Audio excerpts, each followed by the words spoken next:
YouTube knife community, what's going on, guys? Today I got something a little bit different for everybody. I want to talk about why I moved to collecting traditional knives now more than what I was collecting before, which was modern. And we're going to get into that a little bit, but thought I would bring something a little bit different to the table today. I'm going to jump right into it today, guys. When I first started collecting knives, my go-to was buck knives. My first knife was a buck 112, and ever since the beginning, I want to say that I've always had something for traditional style knives. It may not have been a slip joint. No, I was collecting slip joints. But what I mean by traditional style knives is like the buck 112. For example, that's a very traditional knife. Very traditional. This has been around for a long time, and since the get-go, that is what I got involved in, was traditional style knives. And as you can see here, a lot of these knives are traditional. 110s, 112s, 112s with special elk handle, or some type of stag, whatever, but traditional. Then I moved to collecting more modern knives, and I'm jumping around here, guys, a little bit if my voice is in and out, because I'm going to be showing you a few different things. But then I moved in modern knives.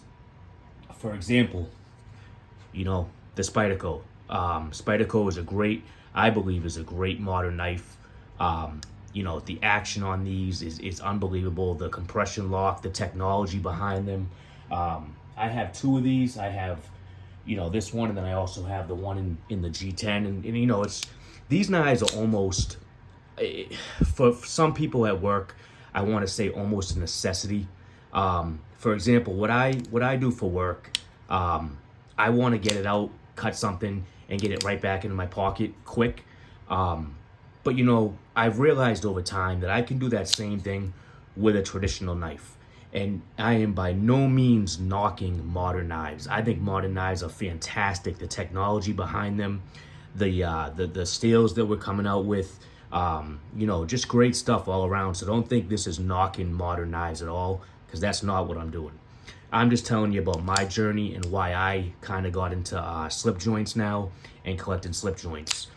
For example, I would always carry something like this, at work, or whatever, a Native 5, say, or whatever it was, Benchmade.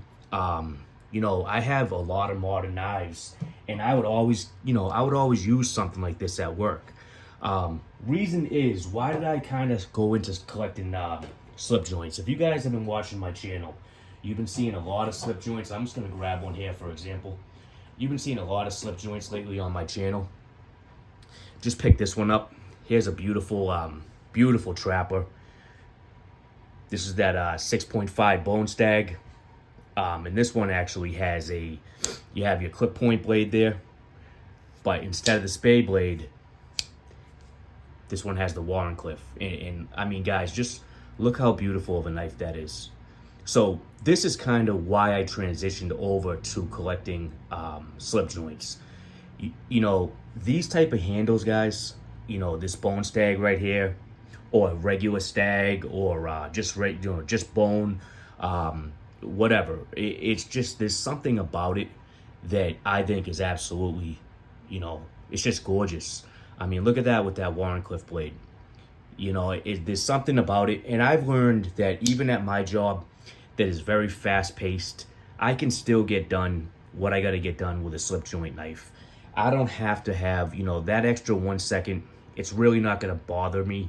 For example, if I was to bring this out, it'd probably be a little bit quicker to open and close, and put it back in the pocket. But what am I losing? A few seconds. And to me, using something like this, it's just, there's more thought process behind it. And what I'm saying by that, you got to open it up, and it's a two-handed knife. But it's just a beautiful knife, guys. Slip joints in general. What also means a lot to me as well is knowing that these have been around for a very, very long time. I mean, we can even look at like the traditional Case Sodbuster Jr. We'll take this for example. this Sodbuster Jr., and you can see this one is well used. But this knife has been around for so long, for so long. The regular Sodbuster, I have one of those here as well. I believe this one is from 74 or 1975. But look at that. This one has some pitting on it, but that's to be expected from a knife of that age. And shout out to Cal. Cal actually gifted me this knife, and thank you, Cal, for doing that. But guys, it's just something about a traditional knife that does it for me now, just more than a modern. I don't mind taking the extra couple seconds or whatever it is to use two hands to open a knife, cut what I gotta cut, put it back into my pocket. Even with these buck knives here, here's a buck 501. I love this. This has that stag handle.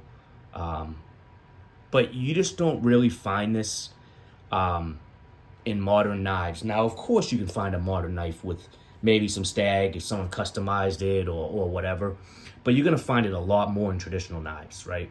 You're just going to find this type of handle material a lot more in traditional knives, I feel like. And there's just something that is absolutely beautiful about these knives. I have to say that, I've been collecting now, not long, guys. I haven't been collecting long. I'd say maybe 5 years. 5 years. And I started off with these bucks here, one by one, and I slowly grew the collection. And instead of staying focused on buck knives, what I've done is between, Big J really has he's been a huge one in telling me about case knives. Once he was showing off his case knives, this one's a gift from Big J, actually. It's a Stockman 47. This is a medium-sized Stockman. But, when he was starting to show off his case knives and talk to me about case knives, I was talking to him about buck. And, I really took a liking to case. The handle material, the slip joints that they make, just the beautiful bone. I mean, guys, look at this bone. I mean, it's just absolutely beautiful. That case shield. And this one here is this is a 1987 case knife, and he knows I like the year 1987. So if I could find a knife that year, a 1987, whatever type of knife it is, I'm collecting it. I'm keeping that. And he gifted this to me. But guys, look at the shape that this is in for, the age. It's just, these things hold up. They're tried and true. And like I was saying before, there's just something about it, knowing that, our fathers, our grandfathers carried these knives, and they're still going around today, and they're still getting the job done.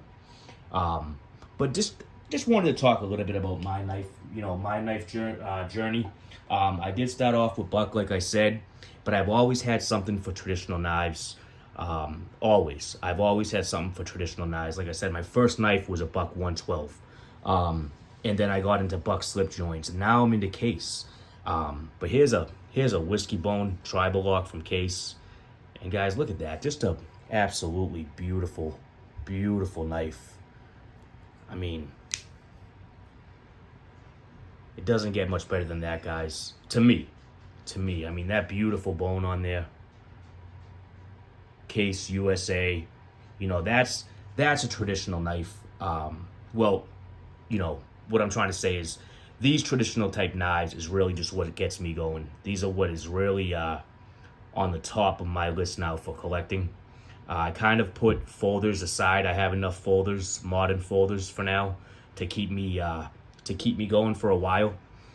So my aim now is to start collecting more slip joints. And I've seen within the community, this community has really, really turned to slip joint knives. There's a lot of you that have been carrying slip joint knives for 40 years, for 50, whatever. A lot of you guys that are been in this for a while. But I see a lot of channels now getting into the slip joint knife game.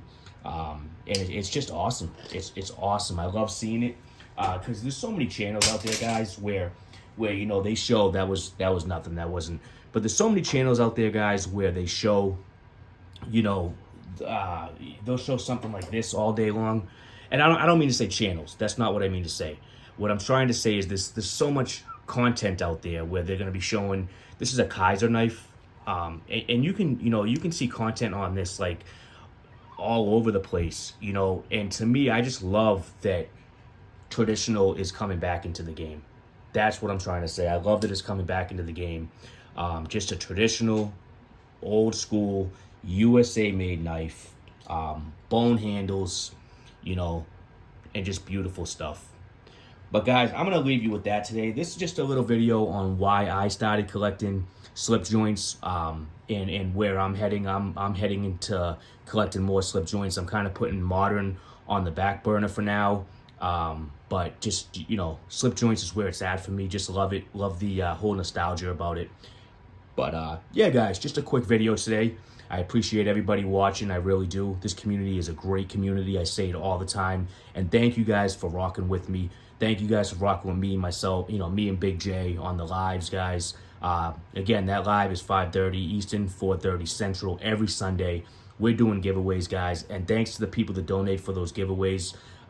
It wouldn't be possible without you. But yeah, if you're new, subscribe. If you like the video, please do like it. And leave me a comment and I'll get back to you. Take care, guys, and be well.